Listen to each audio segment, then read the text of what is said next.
जय माता दी। ओम नमः शिवाय। प्रिय भक्तगणों, आज गुप्त नवरात्रि का दूसरा दिन है और आज माघ माह शुक्ल पक्ष की द्वितीया तिथि है। आज का दूसरा दिन गुप्त नवरात्रि की 10 महाविद्याओं में से माँ तारा को समर्पित है तथा 9 दुर्गा स्वरूपा माँ ब्रह्मचारिणी की पूजा की जाती है। मान्यता है कि जो मनुष्य इस दिन माँ ब्रह्मचारिणी माँ तारा की कथा का श्रवण करते हैं और पूजा व्रत करते हैं तो माता रानी उन भक्तों को भयंकर विपत्ति से मुक्ति दिलाती हैं। साथ ही लंबी उम्र का आशीर्वाद प्राप्त होता है। श्रवणकर्ता को सभी प्रकार के सुख प्राप्त होते हैं, कार्यों में सफलता मिलती है, व्यक्ति को लक्ष्य की प्राप्ति होती है तथा घर में सुख समृद्धि आती है। तो आज मैं सुना रही हूँ गुप्त नवरात्रि में सुनी जाने वाली माँ ब्रह्मचारिणी तथा माँ तारा की बड़ी ही दुर्लभ तथा पौराणिक कथा। तो आप सभी भक्तगण इन कथाओं को बड़ी श्रद्धा तथा प्रसन्न चित्त मन से सुनिएगा। साथ ही चैनल को सब्सक्राइब, वीडियो को लाइक, कमेंट में जय माता दी अवश्य ही लिखिएगा और बेल बटन को दबाना ना भूले। सर्वप्रथम आप सुनिए 10 महाविद्याओं में से एक माँ तारा की कथा महिमा। माँ तारा का रूप माँ काली के समकक्ष कहा जाता है, जिस कारण यह काली कुल में आती हैं। माँ का यह रूप भक्तों को आर्थिक क्षेत्र में उन्नति, जीवन में मोक्ष प्रदान करने वाला होता है। प्रिय भक्तों, यह कथा उस समय की है जब माता सती अपने पिता के घर जाने के लिए भगवान शिव से जिद करने लगती हैं, क्योंकि माता सती के पिता राजा दक्ष ने महायज्ञ करवाया था, उसमें शिव जी को बुलाया ही नहीं। अब यह खबर मिलते ही माता सती अकेले ही यज्ञ में जाना चाहती थी। इसके लिए उन्होंने अपने पति शिव जी से अनुमति मांगी, किंतु उन्होंने मना कर दिया। माता सती के द्वारा बार बार आग्रह करने पर भी शिव जी नहीं माने तो माता सती को क्रोध आ गया और उन्होंने शिव को अपनी महत्ता दिखाने का निर्णय लिया। तब माता सती ने भगवान शिव को अपने 10 रूपों के दर्शन दिए, जिनमें से दूसरी देवी तारा थी। माता रानी के यही 10 स्वरूप 10 महाविद्या कहलाती हैं। माँ काली व माँ तारा के रूप में कई समानताएं हैं, लेकिन कुछ चीजें हैं जो दोनों को अलग रूप प्रदान करती हैं। माँ तारा का वर्ण नीला है, जिस कारण इनका नाम नील सरस्वती भी कहते हैं। इनके सिर पर एक मुकुट है, जिस पर अर्ध चंद्रमा और केस खुले हुए बिखरे हुए हैं। मुख थोड़ा सा खुला हुआ और आश्चर्यचकित मुद्रा में है। माँ खुले मुख से हंसते हुए भी दिखाई देती हैं। गले में भगवान शिव के भांति सर्प लिपटे हुए हैं। माँ के 4 हाथ हैं, जिसमें से एक में खड्ग, दूसरे में तलवार, तीसरे में कमल का फूल व चौथे में कैंची पकड़ी हुई है। माँ के कुछ विभिन्न रूपों में उनकी एक हाथ में तलवार के बजाय कटोरा पकड़े हुए दिखाई देती हैं, जिसे खप्पर कहते हैं। कुछ में उनकी जीभ थोड़ी सी बाहर निकली हुई दिखाई देती है, जिसमें से रक्त बह रहा होता है। तो कुछ में उनके हाथ में राक्षस की खोपड़ी भी पकड़ी गई है। माँ के गले में राक्षसों के कटे हुए सिर की माला है, तो नीचे वस्त्र के रूप में बाघ की खाल लपेटे हुए हैं। माँ का यह रूप भीषण होने के साथ साथ अपने भक्तों को अभय प्रदान करने वाला है।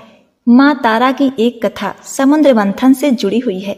सतयुग में देव दानवों के बीच जब समुद्र मंथन का कार्य चल रहा था, तब उसमें से अथाह मात्रा में विष निकला था। तब सृष्टि को उस विष के प्रभाव से बचाने के उद्देश्य से भगवान शिव ने उसे पी लिया था। उस विष का प्रभाव इतना ज्यादा था कि भगवान शिव की आंखों के आगे अंधेरा छाने लगा। वे मूर्छित होने ही वाले थे कि देवी दुर्गा ने माँ तारा का रूप धरा और भगवान शिव की माँ के रूप में उन्हें स्तनपान करवाया। माँ तारा के द्वारा स्तनपान करवाए जाने के कारण भगवान शिव के ऊपर विष का प्रभाव कम हुआ और वे पुनः चेतन अवस्था में आ गए। माँ तारा के इस कृत्य से उनका महत्व अत्यधिक बढ़ गया था तथा उन्हें भगवान शिव की माँ की उपाधि मिली थी। इस कारण भक्तगण माँ तारा को मातृत्व भाव से देखते हैं और उसी रूप में उनकी साधना करते हैं। माँ तारा का रूप अत्यंत भयंकर व डरावना लगता है, लेकिन वे बिल्कुल इसके विपरीत हैं। माँ तारा अपने भक्तों को इस भौतिक व सांसारिक दुखों से पार लगाती हैं या तारती हैं, जिस कारण इनका नाम तारा पड़ा। ऐसा कहा जाता है कि सर्वप्रथम महर्षि वशिष्ठ ने माँ तारा की आराधना की थी, इसीलिए तारा को वशिष्ठाराधिता तारा भी कहा जाता है। वशिष्ठ ने पहले भगवती तारा की आराधना वैदिक रीति से करनी आरंभ की, जो सफल नहीं हो सकी। उन्हें अदृश्य शक्ति में संकेत मिला कि वे तांत्रिक पद्धति के द्वारा उपासना करें। जब वशिष्ठ जी ने तांत्रिक पद्धति का आश्रय लिया, तब उन्हें सिद्धि प्राप्त हुई। प्रिय भक्तों, उग्र होने के कारण इन्हें उग्र तारा भी कहा जाता है। भयंकर से भयंकर कष्ट आदि से भी अपने भक्तों को यह देवी सुरक्षित रखती हैं, अतः उन्हें उग्र तारणी भी कहते हैं। माता रानी की जागरण कथा के अनुसार महाराजा दक्ष की 2 पुत्रियां तारा देवी और रुक्कम भगवती दुर्गा देवी की भक्ति में अटूट विश्वास रखती थीं। दोनों बहनें नियम पूर्वक एकादशी का व्रत किया करती थीं और माता रानी के जागरण में एक साथ दोनों भजन कीर्तन सुना करती थीं। एकादशी के दिन एक बार भूल से छोटी बहन रुक्कम ने मांस खा लिया। जब तारा देवी को पता लगा तो उन्हें रुक्कम पर बड़ा क्रोध आया और वह बोली कि तू तो मेरी बहन है, परंतु मनुष्य देह पाकर भी तूने नीच योनि के प्राणी जैसे कर्म किए हैं। एकादशी के दिन मनुष्य चावल तक नहीं खाता और तूने मांस खा लिया, इसीलिए तू छिपकली बनने योग्य है। मैं तुझे श्राप देती हूँ कि तू कीड़े मकोड़े खाने वाली छिपकली बन जा। बड़ी बहन के मुख से निकले शब्दों को रुक्कम ने स्वीकार किया और साथ ही प्रायश्चित का उपाय पूछा। तारा ने कहा, त्याग और परोपकार से सब पाप छूट जाते हैं। अब क्या था, दूसरे जन्म में तारा देवी इंद्रलोक की अप्सरा बनी और छोटी बहन रुक्कम छिपकली की योनि में प्रायश्चित का अवसर ढूंढने लगी। द्वापर युग में जब 5 पांडवों ने अश्वमेघ यज्ञ किया, तब उन्होंने दूत भेजकर दुर्वासा ऋषि सहित 33 कोटि देवी देवताओं को निमंत्रित किया। जब दूत दुर्वासा ऋषि के आंगन में निमंत्रण लेकर गया तो दुर्वासा ऋषि बोले, यदि 33 कोटि देवी देवता उस यज्ञ में भाग लेंगे तो मैं उसमें सम्मिलित नहीं हो सकता। दूत 33 कोटि देवी देवताओं को निमंत्रण देकर वापस पहुंचा और दुर्वासा ऋषि का सारा वृत्तांत पांडवों को सुनाया। जब यज्ञ शुरू हुआ, प्रिय भक्तों, जब यज्ञ शुरू हुआ तो 33 कोटि देवी देवता यज्ञ में भाग लेने आए, पर दुर्वासा ऋषि को यज्ञ में ना देखकर सभी ने पूछा कि ऋषिवर को क्यों नहीं बुलाया। इस पर पांडवों ने विनम्रता पूर्वक उत्तर दिया कि उन्हें निमंत्रण भेजा गया था, पर वह अहंकार के कारण नहीं आए। यज्ञ में पूजन हवन आदि समाप्त हुए। तत्पश्चात भोजन के लिए भंडारे की तैयारी होने लगी। दुर्वासा ऋषि ने जब देखा कि पांडवों ने उनकी अपेक्षा कर दी है, तो उन्होंने अत्यंत क्रोध करके पक्षी का रूप धारण करके और अपनी चोंच में एक मरा हुआ सर्प लेकर भंडारे में फेंक दिया, जिसका किसी को पता नहीं चला। वह सिर्फ खीर की कड़ाही में गिरकर छुप गया। एक छिपकली जो पिछले जन्म में तारा देवी की बहन रुक्कम थी तथा बहन के श्राप के कारण इस जन्म में छिपकली बनी है, वह सर्प का भंडारे में गिरना देख रही थी। उसे त्याग और परोपकार की शिक्षा अभी तक याद थी। वह भंडार घर की दीवार पर चिपकी और समय की प्रतीक्षा कर रही थी। कई लोगों के प्राण बचाने हेतु उसने अपने प्राण न्यौछावर करने का मन ही मन संकल्प बना लिया था। जब खीर भंडारे में दी जाने लगी, तब सबकी आंखों के सामने वह छिपकली दीवार से कूदकर खीर की कड़ाही में जा गिरी। सभी लोग छिपकली को भला बुरा कहकर खीर की कड़ाही को खाली करने लगे। तभी उसमें सबने एक मरे हुए सर्प को देखा। जब सबको मालूम हुआ कि छिपकली ने अपने प्राण देकर उन सबके प्राणों की रक्षा की है, इस प्रकार उपस्थित सभी सज्जनों ने, देवताओं ने उस छिपकली के लिए प्रार्थना की। उसे सभी योनियों में उत्तम मनुष्य जन्म प्राप्त हुआ तथा अंत में वह मोक्ष को प्राप्त हो गई। तीसरे जन्म में वह छिपकली राजा सरपरस्त के घर कन्या बनी। दूसरी बहन तारा देवी ने फिर मनुष्य जन्म लेकर तारामती के नाम से अयोध्या के प्रतापी राजा हरिश्चंद्र से विवाह किया। राजा सरपरस्त ने ज्योतिषियों से कन्या की कुंडली दिखाई। ज्योतिषियों ने राजा को बताया कि यह कन्या राजा के लिए हानिकारक सिद्ध होगी, इसलिए इसे मरवा दीजिए। राजा बोले, कन्या को मारने का पाप बहुत बड़ा है, मैं उस पाप का भागी नहीं बन सकता। तब ज्योतिषियों ने विचार करके राय दी कि हे राजन, आप एक लकड़ी के संदूक में ऊपर से सोना आदि जड़वा कर फिर उस संदूक के भीतर लड़की को बंद करके प्रवाहित कर दीजिए। सोने चांदी से जड़ा हुआ संदूक भी अवश्य ही कोई लालच से पानी से निकाल लेगा और आपकी कन्या को भी पाल लेगा, अतः आपको किसी प्रकार का पाप भी नहीं लगेगा।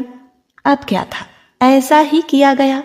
नदी में तैरता हुआ संदूक काशी के समीप एक भंगी को दिखाई दिया। भंगी संदूक को नदी से बाहर निकाल लाया।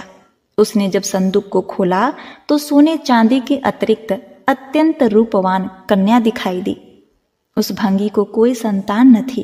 तब उसने अपनी पत्नी को वह कन्या लाकर दी तो उसकी पत्नी की प्रसन्नता का ठिकाना न रहा। उसने उसे अपने संतान के समान ही बच्चे को छाती से लगा लिया। भगवती वैष्णो माँ की कृपा से उसके स्तनों से दूध उतर आया। भंगी और उसकी स्त्री ने प्रेम से उस कन्या का नाम रुक्को रख दिया। अब क्या था, जब कन्या बड़ी हुई तो उसका विवाह किया गया। वही रुक्को की सास महाराजा हरिश्चंद्र के घर सफाई का काम किया करती थी। एक दिन वह बीमार पड़ गई तो रुक्को महाराजा हरिश्चंद्र के घर काम करने के लिए चली गई। महाराजा की पत्नी तारामती ने जैसे ही रुक्को को देखा तो वह अपने पूर्व जन्मों के पुण्य से उसे पहचान गई। तब तारामती ने रुक्को से कहा, हे बहन, तुम मेरे यहाँ निकट आकर बैठो। महारानी की बात सुनकर रुक्को बोली, रानी जी, मैं तो नीच जात की भंगी हूँ, भला मैं आपके पास कैसे बैठ सकती हूँ। तब तारामती ने कहा, बहन, पूर्व जन्म में तुम मेरी सगी बहन थी। एकादशी का व्रत खंडित करने के कारण तुम्हें छिपकली की योनि में जाना पड़ा था। जो होना था वह हो चुका है। अब तुम इस जन्म को सुधारने का उपाय करो तथा भगवती माँ वैष्णो दुर्गा की सेवा करके अपने इस जन्म को सफल बनाओ। यह सुनकर रुक्को बड़ी प्रसन्न हुई और उसने उपाय पूछा। रानी ने बताया कि माता वैष्णो माँ दुर्गा सभी के मनोरथ को पूर्ण करने वाली हैं। जो लोग श्रद्धा पूर्वक गुप्त नवरात्रि या फिर प्रकट नवरात्रि में माता का जागरण करते हैं, उनका विधि विधान से पूजा करते हैं, तो उसकी सभी मनोकामनाएं पूरी होती हैं। रुक्को ने प्रसन्न होकर माता की मनौती मांगते हुए कहा, हे माता, यदि आपकी कृपा से मुझे एक पुत्र प्राप्त हो जाए तो मैं भी आपकी पूजा व जागरण विधि विधान से करवाऊंगी। माता ने मन ही मन रुक्को की प्रार्थना स्वीकार कर ली। फलस्वरूप 10वें महीने में उसके गर्भ से एक अत्यंत सुंदर बालक ने जन्म लिया। परंतु दुर्भाग्यवश रुक्को माता का जागरण करवाने के लिए भूल गई। परिणाम यह हुआ कि जब बालक 5 वर्ष का हुआ तो उसे एक दिन माता चेचक निकल आई। रुक्को दुखी हुई, अपने पूर्व जन्म की बहन तारामती के पास आई और अपने बच्चे की बीमारी का सब वृत्तांत सुनाया। तब तारामती ने कहा, तू जरा ध्यान करके देख कि माँ के पूजन तथा जागरण में कोई भूल तो नहीं हुई। तब रुक्को को 6 वर्ष पुरानी बात याद आ गई कि मैंने तो जागरण और पूजन करवाया ही नहीं, और उसने मन ही मन अपना अपराध स्वीकार कर लिया। हे माँ, बच्चे को आराम होने पर इस बार अवश्य ही आपका जागरण पूजन करवाऊंगी। भगवती वैष्णो देवी की कृपा से बच्चा दूसरे दिन स्वस्थ हो गया और बिल्कुल ठीक हो गया। तब रुक्को ने देवी जी के मंदिर में जाकर पंडित जी से कहा, मुझे अपने घर माता का जागरण करवाना है, अतः आप मंगलवार को मेरे घर पधार कर मुझे कृतार्थ करें। पंडित जी बोले, अरे रुक्को, वह 5 रुपए भिजवा दे, मैं तेरे नाम का जागरण करवा दूंगा। तू तो नीच जात की स्त्री है, इसलिए हम तेरे घर जाकर देवी का जागरण नहीं करवा सकते। रुक्को ने कहा, पंडित जी, माँ के दरबार में ऊंच नीच का कोई भेदभाव नहीं होता। वह तो सब भक्तों पर समान रूप से कृपा करती हैं, अतः आपको कोई ऐतराज नहीं होना चाहिए। इस पर पंडित ने आपस में विचार कर कहा, यदि महारानी तारामती तुम्हारे घर जागरण में पधारे तो हम भी आना स्वीकार करेंगे। यह सुनकर अब रुक्को महारानी के पास गई और सारा वृत्तांत कह सुनाया। तब तारामती ने जागरण में शामिल होने का आमंत्रण स्वीकार कर लिया। जिस समय रुक्को पंडित से यह बात कहने गई कि तारामती रानी जागरण में आएंगी, उसी समय एक नाई ने यह बात सुन लिया और उसने महाराजा हरिश्चंद्र को जाकर सूचना दे दी। राजा ने नाई की बात को सुनकर कहा, तेरी बात तो झूठ है। महारानी भंगियों के घर जागरण में कभी नहीं जा सकती।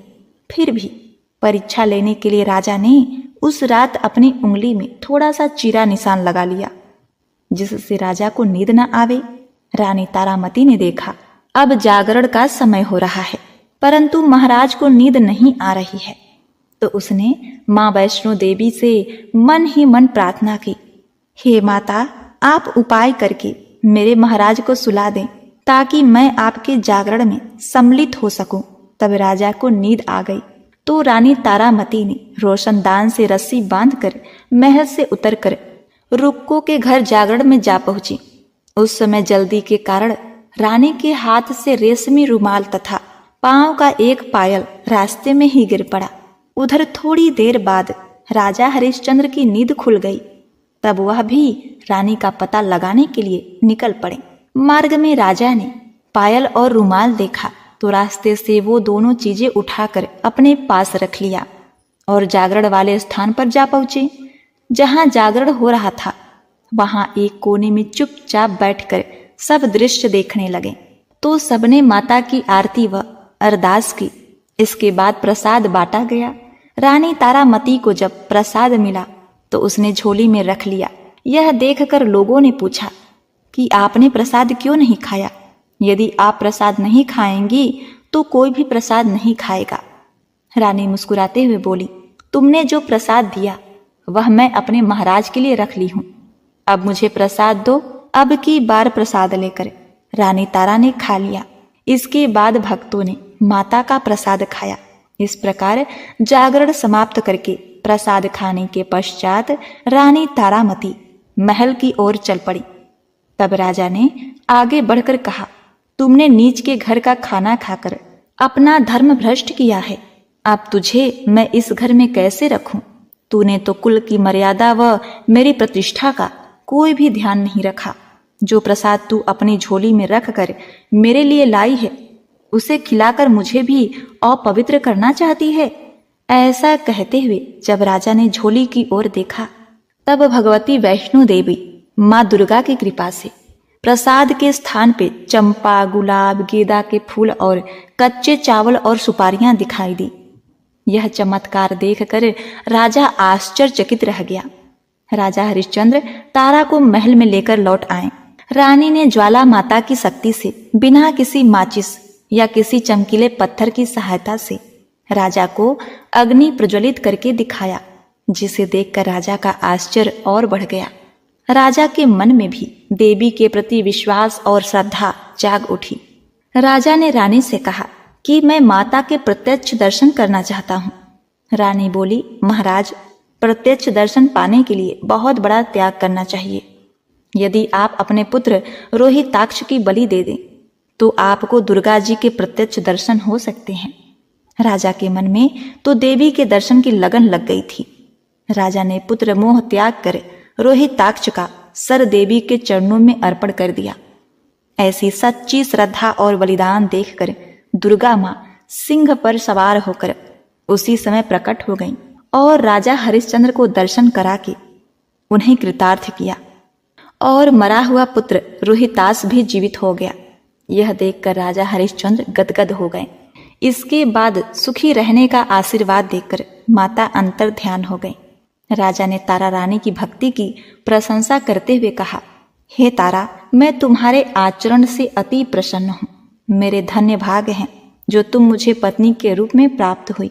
इसके पश्चात राजा हरिश्चंद्र ने तारा रानी की इच्छा अनुसार अयोध्यापुरी में माता का भव्य मंदिर तैयार करवा लिया और सुख भोगने के पश्चात राजा हरिश्चंद्र, रानी तारा और भंग रुक्कम तीनों ही मनुष्य जीवन से छूटकर देवलोक को प्राप्त हुए। तारा रानी के जागरण में तारा रानी की इस कथा को जो मनुष्य विधि पूर्वक पढ़ता है या सुनता है, उसकी सभी मनोकामनाएं पूर्ण होती हैं, सुख और समृद्धि बढ़ती है, शत्रुओं का नाश होता है और सर्वमंगल होता है। जय माँ तारा। ओम नमः शिवाय। हर हर महादेव। जय माता दी। प्रिय भक्तगणों, अब आप श्रवण करेंगे गुप्त नवरात्रि के दूसरे दिन सुनी जाने वाली माँ ब्रह्मचारिणी की कथा।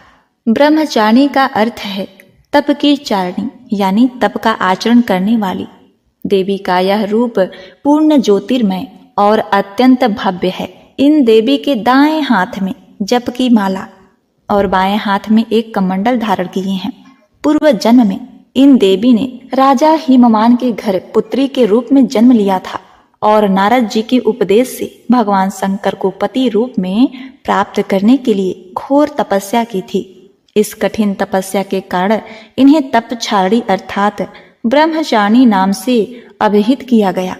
1000 वर्ष तक इन्होंने केवल फल फूल खाकर बिताए और 100 वर्ष तक केवल जमीन पर रहकर साग पर निर्वाह किया। कुछ दिनों तक कठिन उपवास रखें और खुले आकाश के नीचे वर्षा और धूप के कठोर कष्ट सहें। 30,000 वर्षों तक टूटे हुए बिल्व पत्र खाएं। भगवान शंकर की आराधना करती रहीं। इसके बाद तो उन्होंने सूखे बिल्व पत्र खाना भी छोड़ दिया। कई हजार वर्षों तक निर्जल और निराहार रहकर तपस्या करती रहीं। पत्तों को खाना छोड़ने के कारण ही इनका नाम अपर्णा पड़ गया। कठिन तपस्या के कारण देवी का शरीर एकदम क्षीण हो गया। देवता, ऋषि, सिद्धगण, मुनि सभी ने ब्रह्मचारिणी की तपस्या को अभूतपूर्व पुण्यकृत बताया, सराहना की और कहा, हे देवी, आज तक किसी ने इस तरह की कठोर तपस्या नहीं की। यह तुम्ही से ही संभव थी। तुम्हारी मनोकामना पूर्ण होगी और भगवान चंद्रमौली शिवजी तुम्हें पति रूप में प्राप्त होंगे। अब तपस्या छोड़कर घर लौट जाओ। जल्द ही तुम्हारे पिता तुम्हें बुलाने आ रहे हैं। माता पार्वती के कठोर तपस्या से भगवान से प्रसन्न हुई और उन्हें नाम दिया। उनका नाम रखा ब्रह्मचारिणी। इस देवी की कथा का यह सार है कि जीवन के कठिन संघर्षों में भी मन विचलित नहीं होना चाहिए। माँ ब्रह्मचारिणी की कृपा से सर्व सिद्धि प्राप्त होती है। नवरात्रि के दूसरे दिन देवी के इसी रूप की उपासना की जाती है। तो एक बार प्रेम से बोलिए, माता ब्रह्मचारिणी की जय।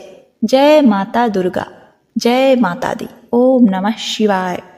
पार्वती पते हर हर महादेव।